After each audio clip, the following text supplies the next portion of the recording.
Welcome to Kernels of Truth, brought to you by Progress Kentucky. And this is Kimberly Cecil Jones, and I'm standing in tonight for Mr. Aaron Viles, who we all wish him safe travels as he travels and does what he needs to do. Um, Thank you for joining us this week. I am super excited about this week's show because we're going to be checking in on two new stories. We're going to be featuring an interview with Miss April Vernon, a Medicaid expert. Then also we have a special co-host this evening, a new one. And then we're going to be closing out with an exiting call to action. So are you ready to create a more compassionate Commonwealth? I know you are. We're sorely in need of significant political change in Kentucky. And to get it, we need long-term power building just to plug more voters into the races that really matter. If you like our governor, which I know you don't just like him, you love him, but you cannot stand what the GOP supermajority is doing in Frankfurt with the so-called power that they have, we hope that you'll support Progress Kentucky in our efforts to fix it. Right now, we're focused on fighting back against Trump's MAGA regime. That's right. I said That's right. regime. And we need your help. Please, I beg of you, make a monthly contribution right now via our secure online website, Act Blue, to help turn Kentucky purple. You know, blue and red, you mix them together from the color wheel, it makes purple. $10, $20, $200, $500. You know, we will appreciate every penny that you contribute to us because your contributions make this happen. So now I'm going to check in on my new co-host today, and then she's going to let us all know who and where she is and what is she protesting today. And you there on the internet watching us, we mean you too. Let's hear what you're most concerned about today. Feel free to put it in the chat while we're sharing ours. I will start first of all. My name is Kimberly Cecil Jones, and I'm coming to you live from Jefferson County here in Louisville, Kentucky. And my protest sign says today, take care of what's important first. And the reason why I say that, out of everyone in this country who is concerned about the economy, concerned about DEI, concerned about everything. But the number one thing that everybody is concerned about is the Epstein files, more so than even the economy right now. So why don't we just put the files out there, let it fall where it may, so we can get back to other business at hand. So that's just my thoughts about it. And now I'm going to introduce you to a very, very good friend of mine. She's actually my sister. And we would always co-host each other on the Jones Report. So this is our first time being back together Yes. in this arena. So this is so exciting for me today. How you doing, Betsy Foster? Hey, Miss Kim. I'm doing fine. It's good to be back with you again too. It's been since after COVID, I guess. So life happens, and I'm doing fine. And I'm in Louisville, Kentucky, and I am an activist. I am a Democrat, and I am very loud about the issues I care about. And my protest sign today would be, "You can't run away from us anymore." Although I am doing educational rallies now about the issues that I care about, called about healthcare, number one, and about immigration and several other things. If you've been to I'm not going to call it protests, any of the rallies that Morgan McGarvey has done, you've seen me there, and I will continue to do that. And I hope all of you will realize that each one of you has a voice you can use. That's right. And that's Congressman Morgan McGarvey of the Yes, 3rd it is. District, which is here in Jefferson County. Excellent congressman, I must say. And our only Democratic congressman in the state, our only Democrat legislator, period, in Congress here in Kentucky. Exactly. So he's representing for not just the 3rd District, but the entire state, right? Entire For state. on the That's Democratic correct. side. So now we're going to be Yes. talking about the news of the week. We Hit me love with this. it. Yes. Number one of the news of the week, and you could spell that WEEK because it was of the week, or you can also put it as WEAK because there's a lot of weak people, as we call lawmakers, all around this country. The first thing I want to really bring up is something that perplexes me. So now Trump has actually stripped NPR of federal funding. So now we want to know what happens. We all are accustomed to NPR, which is the National Public Radio. We've known about it practically for all of our lives, but NPR was long lambasted by the president and other Yes. Republicans as a left leaning institution that didn't deserve taxpayer money. But after years of banter back and forth, federal funding was cut last week. Trump's recessions package includes over $1 billion in cuts from the corporation for public broadcasting. The government backed funding arm for NPR and also public broadcasting station, which is PBS, Hmm. the clawback package tend to cut to what they call woke spending on foreign aid programs and public media, unfortunately.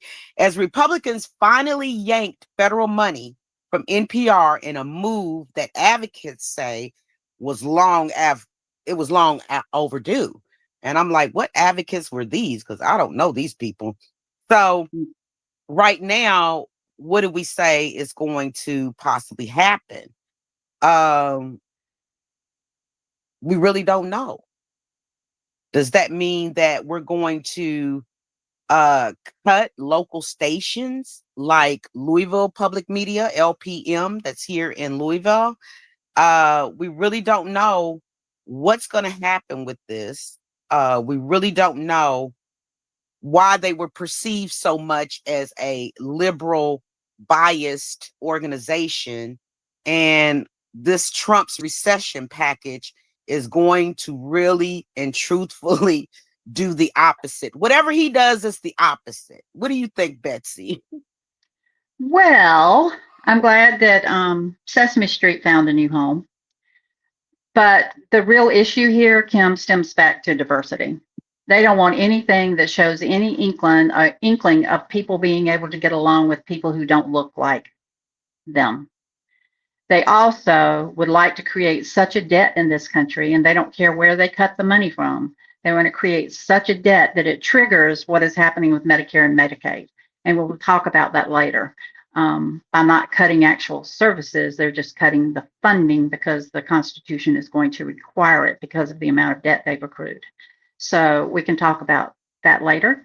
But I'm about ready to, as much as I say I don't protest, I'm about ready to march on Washington and say, quit spending our money to go over to Scotland and open your new golf course while you're pretending like you're there on a federal trip to increase tariffs with another country. I am done with it. I don't want to go and protest. I want to show up at every congressperson's office, including here in Kentucky. If you live in a district that supported his big, ugly bill, we need you to go to Washington and demand to talk to your congressperson, not just here, not here in the state. Go to Washington and do it and be the person that represents your district and tell them what you're unhappy with and ask them to speak with you.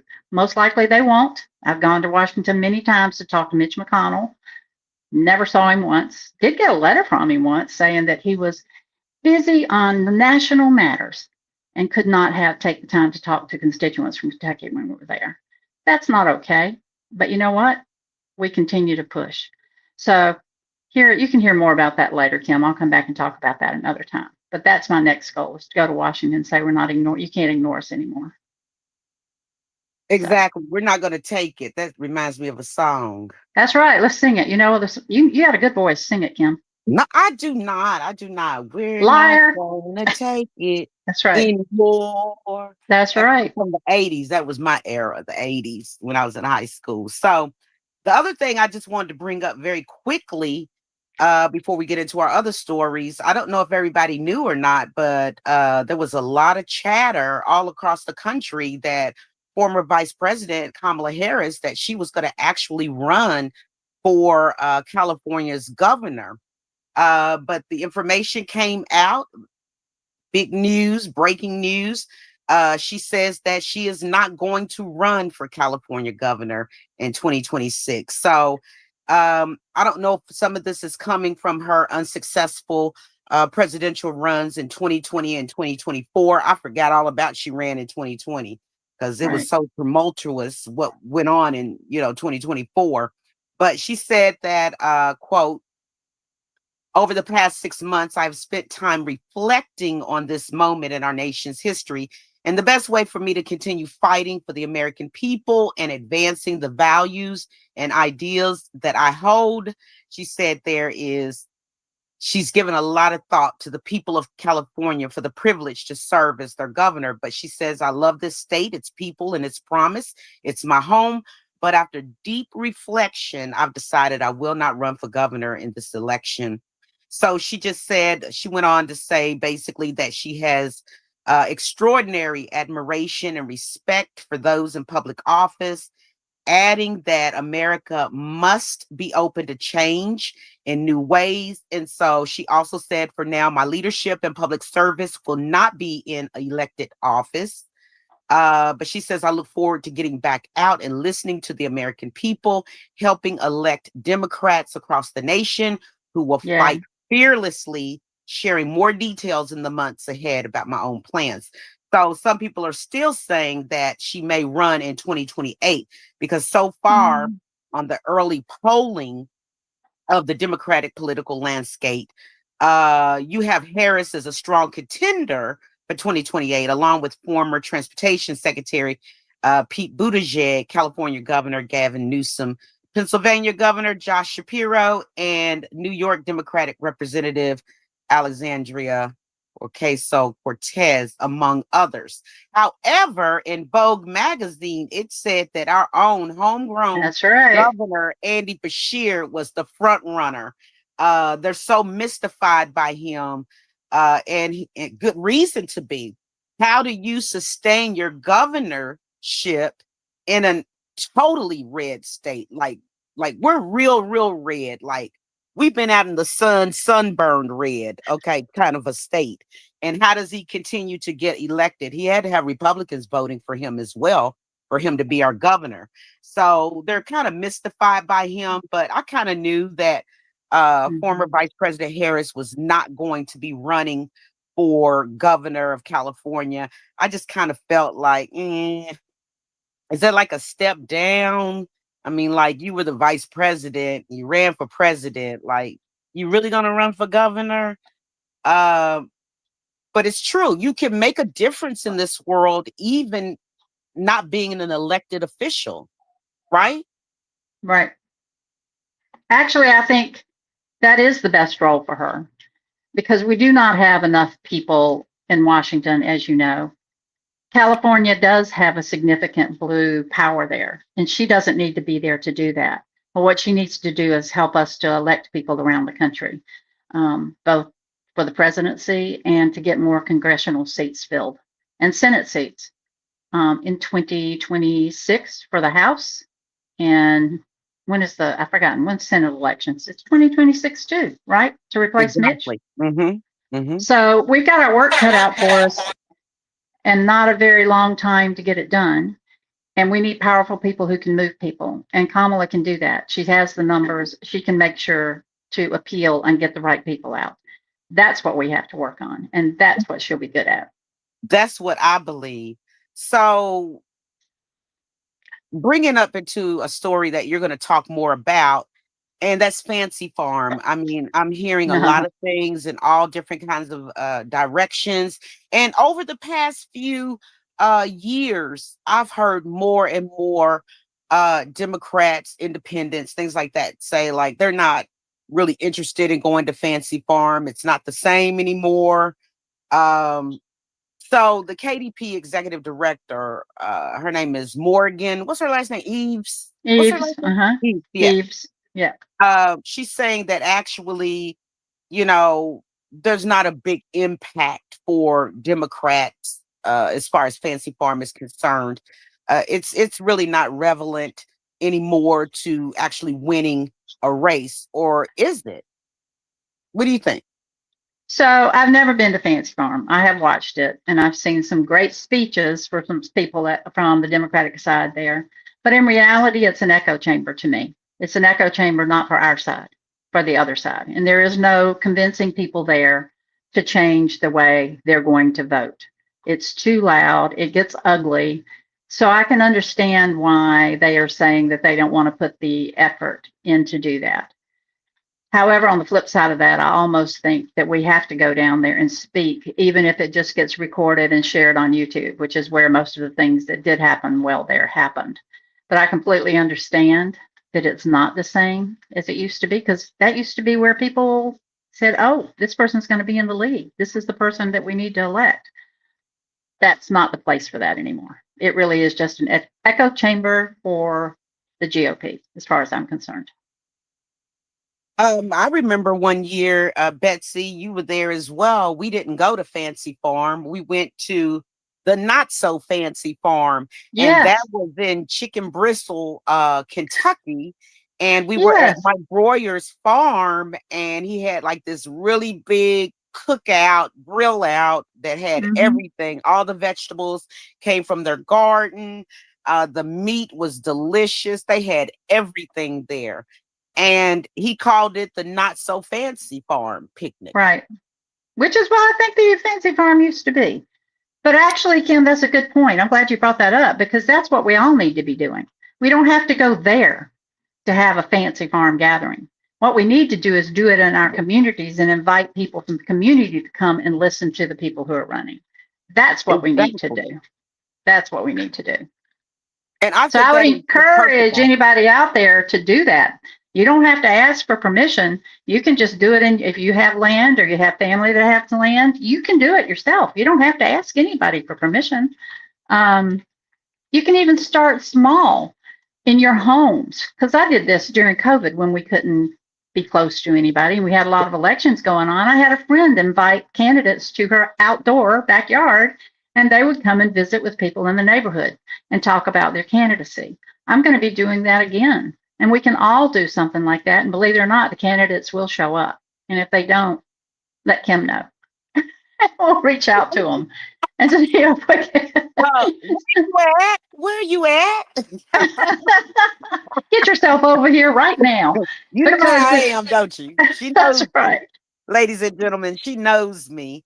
I do want to talk a little bit about this, and we don't have to have any comments afterwards, Betsy. But I do. We've been staying on the Daniel Grossberg, Representative Daniel Grossberg story for quite some time now. So we just kind of do like a little update from time to time.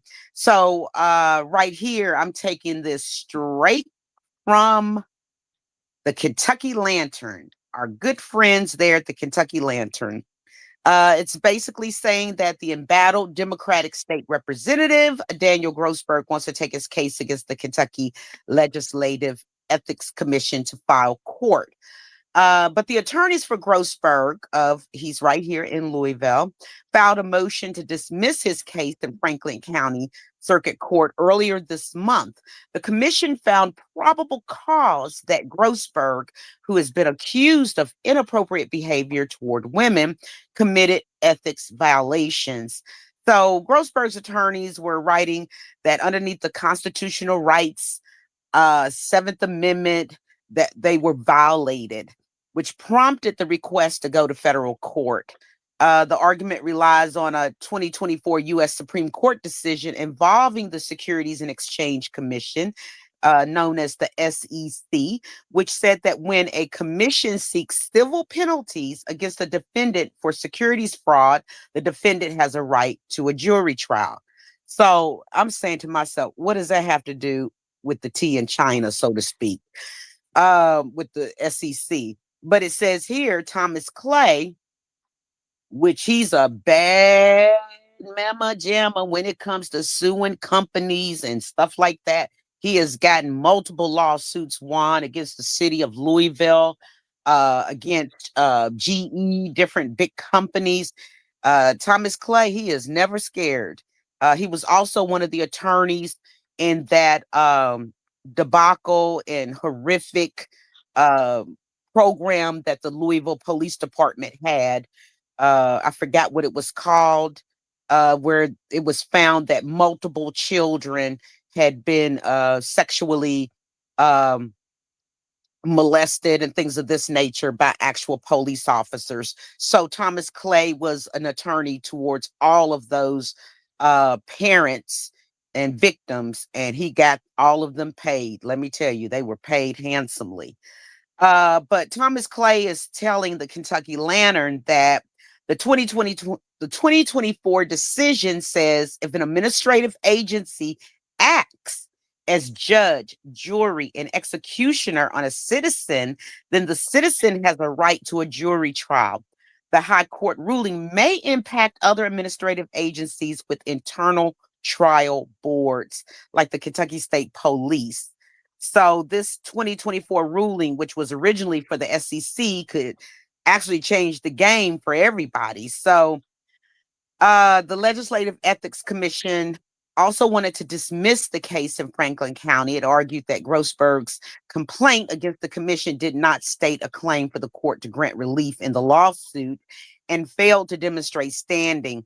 So last year, Grossberg was supposed to be expelled from the House Democratic Caucus. He still won the election. Um, so he sent inappropriate text messages. Allegedly, he went to gentlemen's clubs here in Louisville. One of the clubs banned Representative Grossberg for life after he inappropriately touched a dancer. I don't know what inappropriately touching a dancer, in which way was he inappropriately touching her. We don't know all of that, but the Ethics Commission voted that it had found probable cause that Grossberg violated state ethics laws after the hours-long meeting, which, Grossberg and Thomas Clay and women who work in politics and workers from the Gentlemen's Club, the vote paves the way for a public hearing. So there has not been a hearing set at this point. We really don't know which way this is going to go, but he's still a representative in Frankfort. And put in the comments, do you all think that he should still be um, in Frankfort as a representative, House representative in Frankfort? Or do you feel like all of this needs to play out? You haven't heard enough to make that type of decision. So the first comment is you've heard enough to make a decision he doesn't need to be there. Or the alternative decision is I haven't heard enough.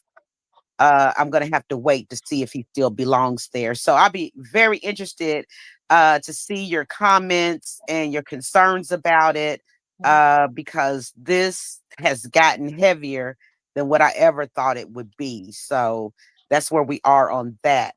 But I'm really excited. In just a few moments, we're going to be pulling up our guest for the evening.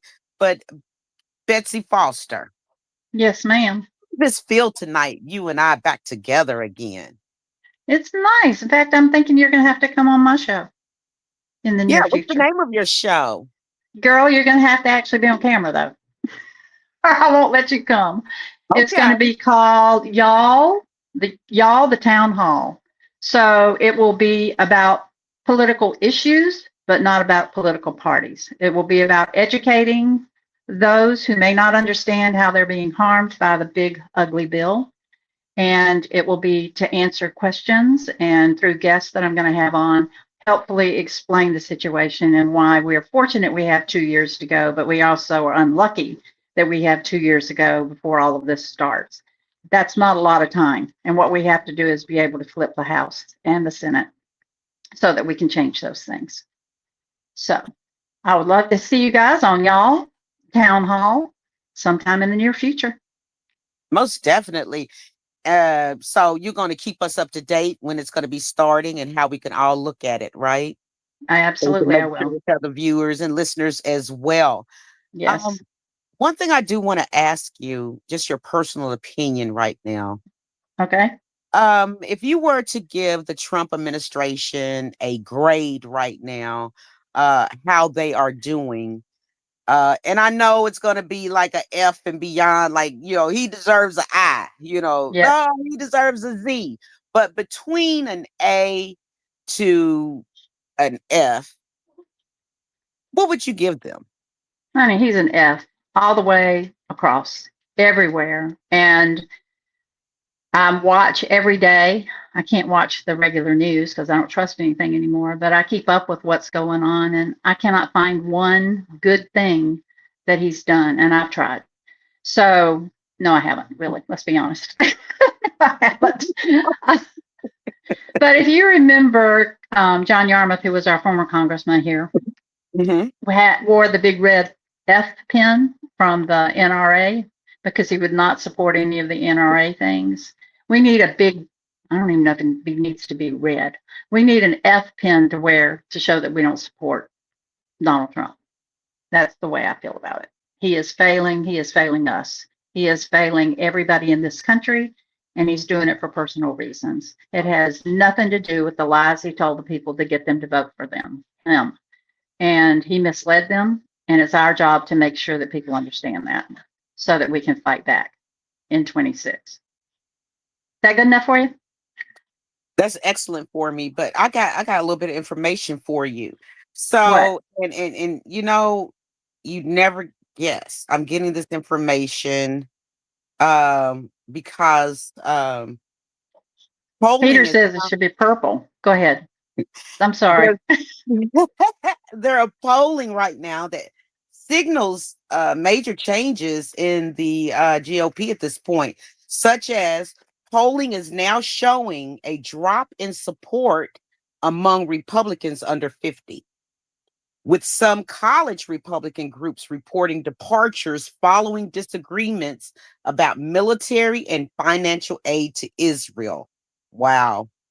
Then Yes. also lately, there was polling from the Pew Research Center that has indicated that support for Israel among young Republicans is in decline, with fewer than half expressing support.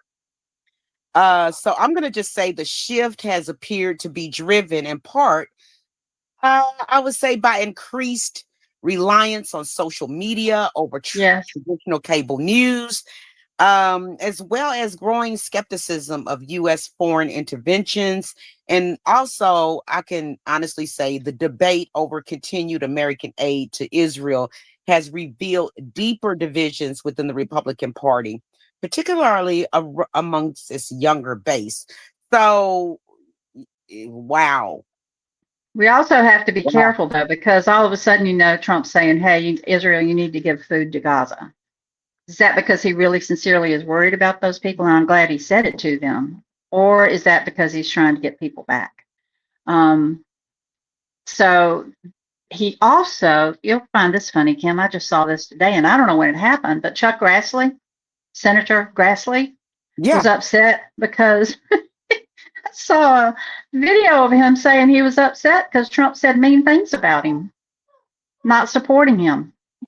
Oh, really? I said the cracks are getting bigger here, but will they stand up to him? I don't know. I don't know if they will or not.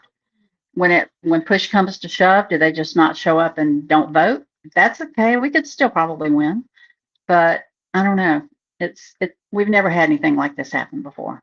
It's amazing.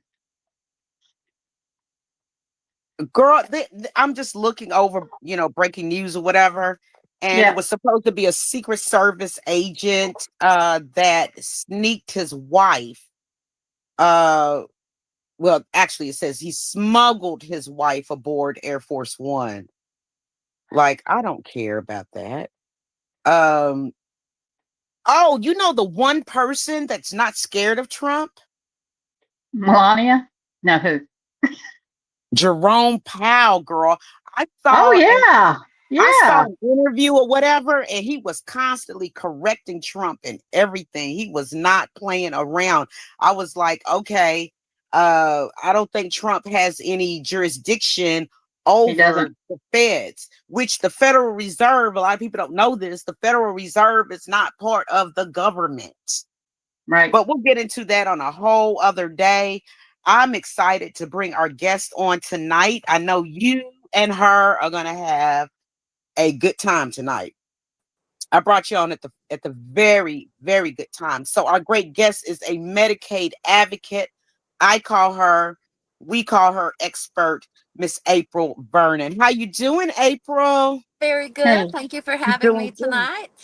Yes, and ladies and gentlemen, our listeners and viewers, she had been to Kings Island today, which is on the outskirts of northern Cincinnati, which is an amusement park. And we're just so happy and glad she pulled over on her way back and Oh no, we're was still here. We're still here. We're you're going you're back still in. there? Okay, you're still there. Oh, So she took her time out to still be with us today. That shows you how important this subject is. So, April, tell us a little bit about how you got started in this and tell us exactly what you are doing now.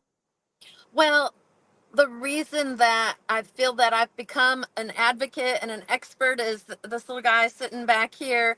My son Levi is 15, and when he was 2, we applied for the Medicaid waiver. We had been told by several different agencies. I'm a researcher, and before we applied, I thought, I'm going to figure out how to do this before I get started. And so I called several of the agencies, which is a very interesting part about the whole process, and found out that most of them told me not to apply till he was 9 because he wouldn't be accepted.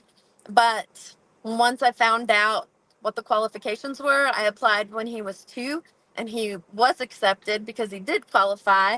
And it's just has been very interesting for me.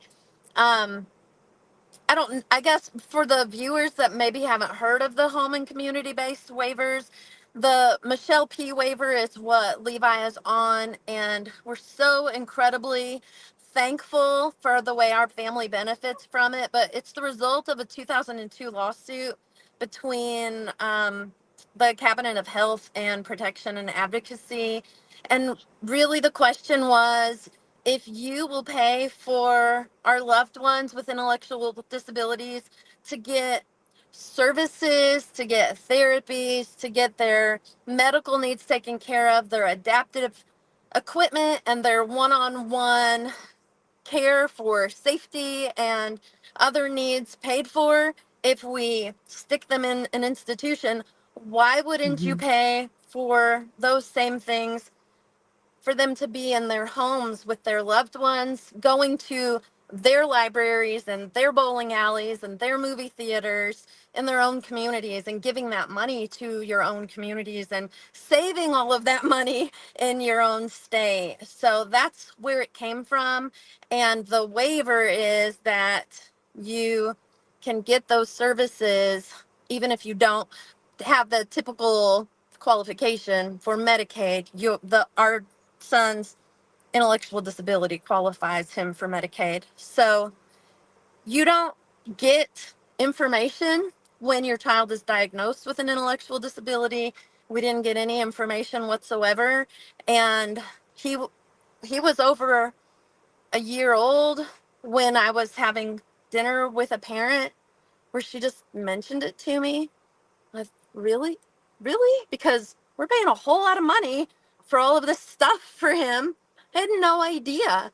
And then when I tell parents, they're, what? That's a thing? I had no idea. We just paid $10,000 for this, and we're paying $85 for a half an hour of therapy for our kid. Mhm. And he has 4 different therapies. You don't know. People don't tell you. And that's when I became an advocate. We would qualify 1 year, and then with the reapply the next year, even though he has Down syndrome. So, the extra chromosome in every single cell of his body is not going anywhere. but we have to requalify. We have to reapply every year. And some years he gets denied, even though nothing's changed. And so then it's the he does not qualify because of KRS, and then there's some numbers. And I thought, I don't know what KRS is, and I don't know what these numbers are. So again, I'm a researcher, so I look it all up, and oh, KRS is Kentucky Revised Statute, and this number stands for self-care that is different from people of the same age. Oh, wait a minute. He can't wipe his rear end by himself. He does qualify. So let's go get some proof, right? Let's go get the therapist to write a letter, and let's go see, can the pediatrician fill something out? So I found out what those 5 categories were. I made up my own physical form with the 5 categories so our pediatrician could fill out these 5 little categories so I could have the proof that I needed so that we could get that taken care of. I'm so grateful for this wonderful program we have, and I don't want my son to lose it, and I don't want other families. I mean, he clearly qualifies, but we got this letter in very tiny print down at the bottom. It says you have 30 days to write a letter of reconsideration if you think your child qualifies. So I wrote my letter. We got accepted within that 30 days. Some parents don't see that part, understand that part, aren't the researcher that I am, and don't know how to write that letter, or they just don't have the energy because they're taking their kid to 5 different therapies a week, or their kid's in the hospital 25 times before they're 13 years old. So they just don't get approved anymore. And that's why I feel like I became an expert, because I'm fighting for my kid to get the best that he can get. But it's a wonderful program. It's a wonderful program. But we've got 9,933 families that are on one of the home and community-based waivers right now. We've got 9,473 that are on a waiting list, that have been on a waiting list for years. There's already not enough money to support our families. And Kentucky gets about, from what I've researched, about 71% of sorry, I'm getting so excited about this. About 71% of the Kentucky waiver funding, the Kentucky Medicaid waiver funding, comes from federal monies. Yes. And we don't have enough for 9,433 families that are qualified to get services. So what are we going to have happen when we have even less money? I mean, like, my heart breaks. We know people that I saw somebody say recently they've been on the waiting list since 2017. Wow. That's Wow. crazy. You know what, So April? What's Right going to now, happen when we have less money? I'm going to let Betsy take over from Yes, from please. this moment Yes. here, because she's the healthcare expert. And I'm just going to sit back and just listen to you guys. I know you've done a lot, going through a lot right now. So I know Betsy's going to talk to you about that as well. Go ahead, Betsy. April, I hear your story. I lived your story. My son is an adult now. He is on the path of a heart transplant eventually in his future. He currently works. He's fortunate enough to work. There was a time though where he did not have any health insurance because he was off of my policy. Then we get to this point where he's working, but eventually he may not be able to. And he actually quoted, Morgan McGarvey used this in one of his videos. He said, "What am I going to have to do? Choose to die?" And that was hard for me to hear. And of course, being the person of hope that I am, just like you are, I believe we can change things. And you've done an amazing job being an advocate for your son. And I believe we can turn this around. I do want to give you some comfort that none of this can happen for 2 years. None of this can happen for 2 years. So he can't, well, I would like to say he can't. I'm hoping Congress isn't going to do something stupid. But officially, those changes cannot happen for 2 years. They have to, you know about regulations now. They have to write the regulations. They have to have them approved, and that is not going to happen quickly. And by the time, this is my projection, by the time that happens, we will be back in power. The others, I'm just going to be saying what I want to think. Go ahead and say it. We know what you're saying, so just the say it. same people will be back in charge and realize how much damage, and that means the people who are voting with him now, their constituents have got to go and show them people in their own lives who are being affected by this. It is not just a storybook of people that you can pretend like you can't see. It's your son, it's my son, it's all of the other children that you know. It is disabled adults, it is disabled elderly who are on Medicaid and Medicare because they can't survive without it. Mm-hmm. Those are the stories that we have to figure out how to share, and you are doing that. And off of this broadcast, I want to talk to you about how to do that sometime in the future. Absolutely. But the research that you have done is very important. As I tell people, looking at a Medicaid or a Medicare regulation, or even the Affordable Care Act, is very much like looking at an IRS form. You cannot understand it. And I completely hear when you say that people aren't even aware that they're supposed to do that refiling. That is a normal part of the process. And shame on them for not making it clearer. And that is something we could probably work on together. Oh, we had a big one just last week. We had a big, there is, so there are so many different agencies that take care of the waivers in different areas. So, and then within that, there are different apps that people will log into to use hours for doing personal care for their loved one.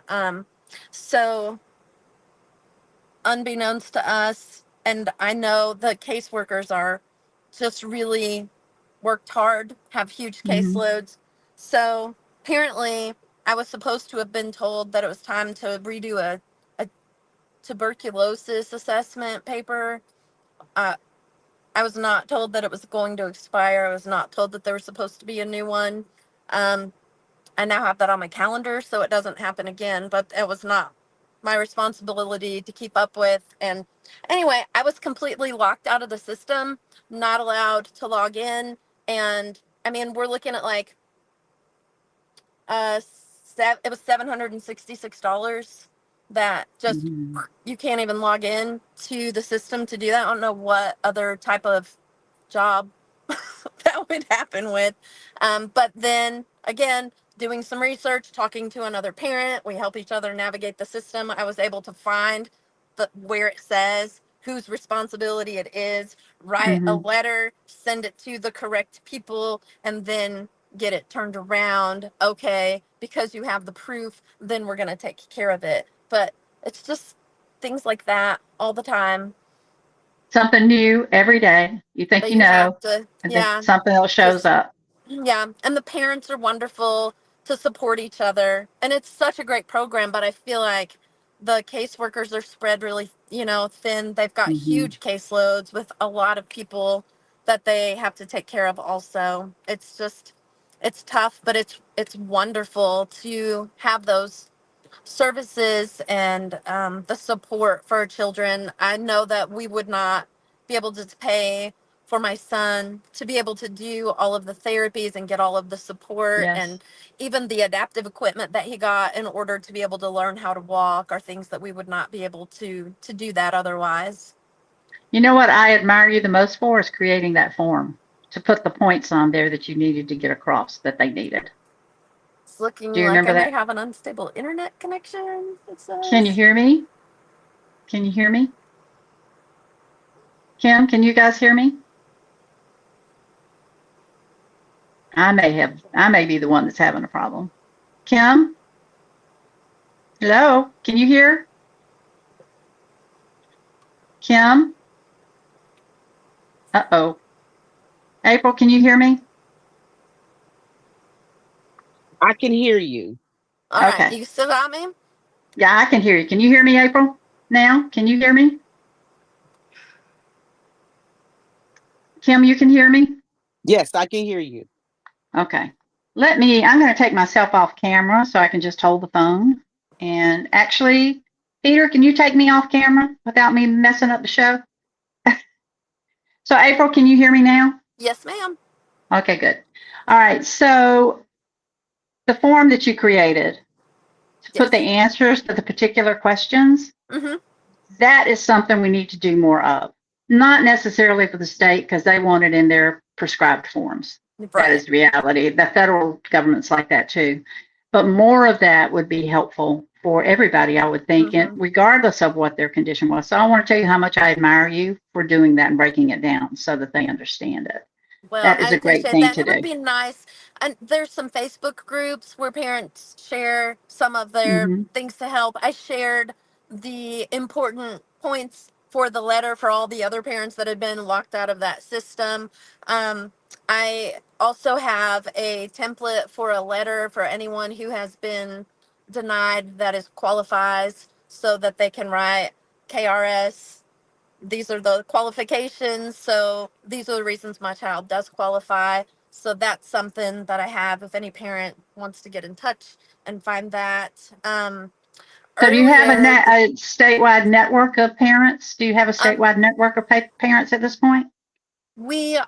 that's something that we're trying to work on. We have a Facebook group for parents that have the Michelle P waiver because there's another, the HBC, I think it's called. There's a home and community based waiver and then the Michelle P Right. waiver. So there is a Facebook group. And then there are some local groups of parents that get together and we have the Down Syndrome Association of Central Kentucky is another group. So there's not Mm-hmm. necessarily a statewide. The Facebook group is really good. There was another thing earlier this year that happened where there was an outside agency that was doing the approvals. So it was, I think, in March that there was a huge wave of denials going through, and applications were being processed through an agency in Tennessee. And there is one particular area, they have a day program for adults that have intellectual disabilities, and their workers, they are paid through the waiver. Right. The one-on-one workers, they are approved as workers for those individuals through the waiver. And there were just a slew of them that were getting denied, and their parents are in their 80s who don't understand the letter, that are not writing letters back. And it was in the news, that was on, the news, and it was just this huge wave of all these people that were getting denied all of a sudden. And we were like getting like, hey, let's have a seminar, like get these parents together and let's teach them what to do. And we were in the midst of getting all of that done. And then Medicaid released a letter that explained this group that's doing our approvals. And it was not even a group in Kentucky that was doing it, Right. was having a problem. So they did change that, and they went back and approved all those families. But I mean, just imagine when that happens, like when we've not been approved, you you can't send your kid to the place that they've been going, and then you know those kids don't generally do well with change, and they're Right. not getting the speech therapy or the other services that they've been getting. So it's hard, but It is hard. So let me ask you a question.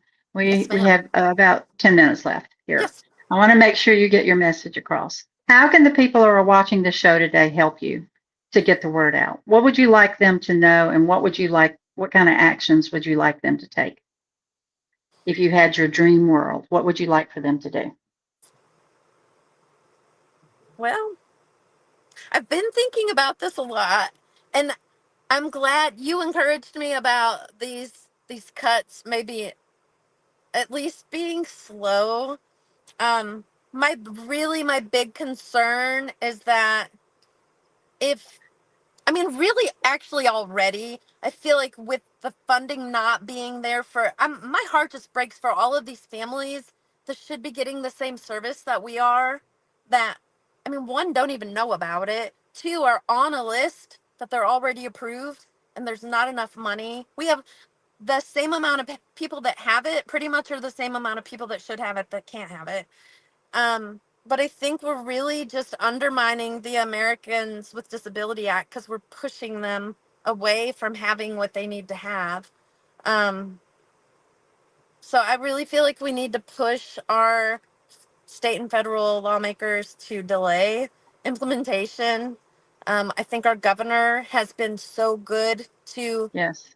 help us with these waivers, to advocate. He has put more money into these waivers. He has really boosted what we have already. So I think just to continue to encourage that, um, I know he will fight for us. And I think to continue to ask our lawmakers to do that, to protect our home and community-based services, we want our people like our son to stay in the community, um, to seek out alternative services, to be happy when they see our people in the community, to welcome them, to just, I don't know, to And to love. show, if I can speak as a parent, to show Mm-hmm, what gifts they are. They are mm-hmm, gifts. You've heard what Bobby Kennedy has said. Not, I'm sorry, Robert Kennedy has said about people and that have disabilities, and we have to show him that he doesn't know what he's talking about. mm-mm. So, if I was going to ask you to take an action, do you think that the members of your group, regardless of what political party or that they may be associated with, are ready to tell their stories to make sure that people understand what is at risk? Because it was really hard for me when Trump won, I'm going to be honest, because I knew what was going to happen probably. And I also have friends that voted for him.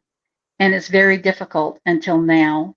I'll be honest, I went to a thing and I heard President Clinton say, you have to talk to the other side. And I said, I am not ready. Everybody in that room was like, I am not ready because I'm too angry, Mm-hmm. because I know what's going to happen. But I'm past that now Yeah, because he lied to them. He lied to them. But the yeah, only way that we change that is to tell the stories of the people who are going to be the most impacted. right. That would be your son and the other children that you were talking about. All of them now have to be pictures of in words to show the, well, let's, if you want to do something right now, it would be the congressmen and the senators of this state. They have to know and they can't ignore it anymore. And we have to find a way not for them to ignore it. So if I was going to ask you now, what action would you like to take? Knowing that, what would you do in that situation? How do you feel comfortable about doing that? Telling our story, absolutely. And I think one of those most moving parts of all of it that really, and it was when we were very young, my son was very young, our first, to get into the waiver program, our first step was to go get into the system and be denied Social Security. That was our first step. Yes. So he was, what, 2 when we started it. He looked like he was about 9 months old. So I carried him in, like he didn't walk till he was 3. So he looked like he was about 3 months. So I sat him down, and I said, just out of curiosity, like, when would he apply for Social Security? And she said, well, he could qualify right now if you want to institutionalize him now. And I just held my little tiny boy and I said, nah, I think we're going to keep him. And Oh my gosh. our lives are so rich. We Yes. laugh so much. Every little thing is such a celebration. When he holds his piece of pizza and eats something new, everything is a celebration. He fist bumps everybody he passed today and says, hey, bro. And it's just, life is so joyous. So I just think our lives are so much richer. He makes everybody smile. And, you know, when he was born and people would say, I'm sorry, I just think, if you only knew how That's great, right. and I want his life to be just as great, and I want everybody to see that. So, yeah, And I it will think, be. yeah, It will be. absolutely. And these waivers are a big part of the reason why he is out. He's making people smile. He's just, we have a rich life and he has a rich life. And these Medicaid waivers, they're why. They really are the reason why. They are magical. I have seen states apply for them because I've worked on the national level, so I worked with multiple states. And the conversations they had to have with the federal government about why are you wanting it, explaining it is so important, and parents make that happen. Hmm. So you've been a part of that, and I appreciate you doing that. And this is not going to stop. You're going to continue to fight. Absolutely. And if we let you have the last say here, what do you want to tell us? I I just want us to give other families the opportunity to have what our family has. Everyone that has a child with an intellectual disability, they deserve the same thing, and we need to fight for them. I'm so thankful we have it, but my heart is broken for all the families that don't, and we need to fight for them.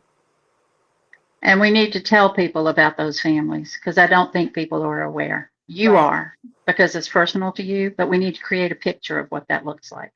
Thank you so Absolutely. much, April. You're great. Kim, do you have any questions or anything you'd like to add here? I had one very quick question. With all of the upendings that are going on within the Medicaid system, for these parents that are getting this help, such as yourself, if something were to change or they didn't receive enough money, like what's going on with NPR right now and PBS, how will that affect your life financially? Well, he's been hospitalized 25 times since he was born. The ride when he's on oxygen from our local hospital to 2 hours to Cincinnati well, over two Mm, hours to Cincinnati Children's, I can't even fathom. The first year that we had his Medicaid card, he would have cost us $10,000 just that year. Um, I'm I can't imagine how we would pay for his therapies, and I mean his speech. Generally have to tell other people what he is saying, but his speech improves tremendously every year, and it's because of his amazing speech therapist. I just imagine him regressing tremendously, but also a lot of our families, that's their care. I can't find someone that I can pay to do a lot of the personal care that he right. needs. And parents can work and log hours to do things that they can't find anybody else to do, or they can't find someone that's dependable. You try to hire someone and they don't show up.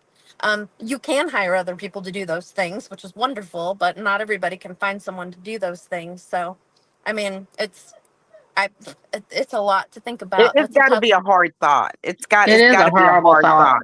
It's got to be a hard thought because of Yes. who's in office. But I do. You're very much a hero to me, for Yes. being a champion of this, for keeping your head up high and keep moving, because that's the only way that anything's going to take care of itself at this point. Just by our perseverance and keeping our minds clear and focused is my And thoughts on that. Thank you so and much, you got April Vernon. April yeah. Vernon, thank you so much. We really appreciate you. Thank you for And the we know invitation. that you'll be back on here really soon to give us updates or whatever as this Trump regime continues to do what they do. Thank you so much. Thank April, you thank Um, all. you. mhm. Now I want to talk about the call to action. We're going to be back on the streets. The Facebook share link will be in your comment section so you can see more about it. I'm trying to pull it out right now. And it's called the Lexington Rage Against Regime, a Saturday from 5 to 7. So it's a pivotal day of action on August the 2nd, uniting communities across the nation to harness the energy of collective resistance. So that's why it's called the Rage Against the Regime, because we have to be honest with ourselves. We are most definitely in a regime right now. This is not your regular run of the mill administration. I just want to say tonight, thank you so much to my co-host tonight, Betsy Foster. Thank you for coming through. You know, you my girl. always batting 100, and I really, really appreciate that.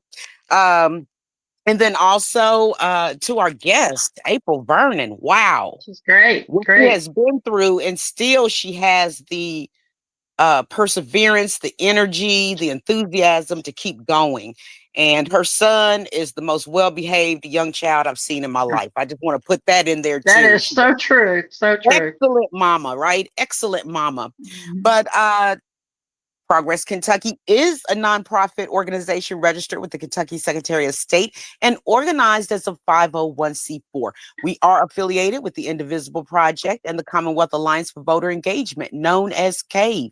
And we're also proud members of the Forward Kentucky Network. Progress Kentucky's goal is always to educate, organize, increase voter turnout, and advance a progressive agenda through civic engagement.